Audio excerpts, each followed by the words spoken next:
Okay, this is 3.1 complex numbers. This is part 2. We're going to talk now about adding and subtracting complex numbers. And the nice thing about complex numbers is that we can treat them, at least at this stage, we treat them just like they're a variable.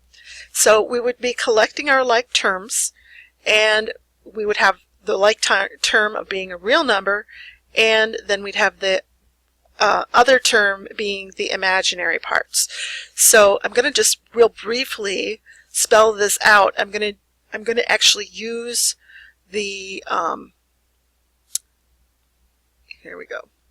I'm going to use the commutative property to move things around and spell it out so it's real clear as to what it is we're doing. So I'm going to have my 3, which is a real part, and then a 4, which is the real part. And now I'm going to add my 7i and my negative 3i. So here is a 7, and that's my real portion, so that part's done. And then I have 7i minus 3i, that's going to give me a positive 4i. And that's our solution. That is how we would add. I'm going to do another example, so hopefully it is super clear what's going on. And then I'm going to show you some subtraction, and we'll probably end the video at that point and go on to the next part in the next video. Alright, so here I'm going to rearrange things. You don't necessarily have to do this step. If you can just, check it off and do it yourself, that's fine. I'd like to show everything that I'm doing just so that people can see all the steps.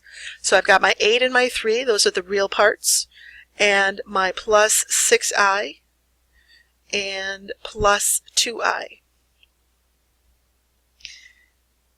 Alright, so I'm going to have my real parts, that's going to be an 11. And then I'm going to have my imaginary parts, which is going to be an 8i. And we're done. Alright, on the subtraction, I strongly recommend that you take the time to distribute first. You're going to distribute through that negative through what's inside the parentheses. Like I said, I'm strongly recommending that. You don't have to do it. If you can do it in your head, that's fine. I just find that after a while it gets to be too many things I'm trying to hold in my head, so it makes sense to write them down. So I've got my 22 minus 17i,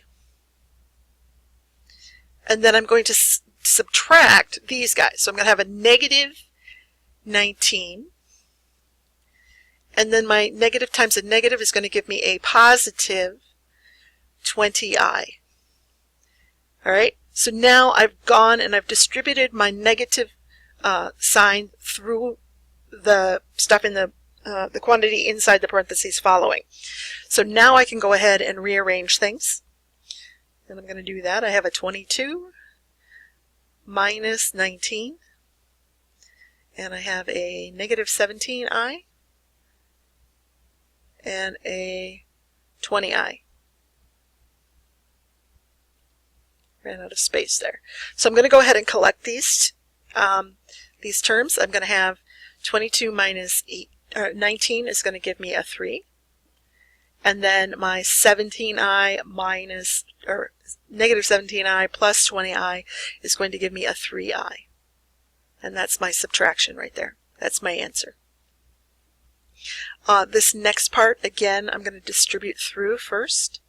And then I'm going to go ahead and collect my like terms. So I'm going to have a 4 plus 5i, I'm just bringing that along, right, that's first term, minus 6,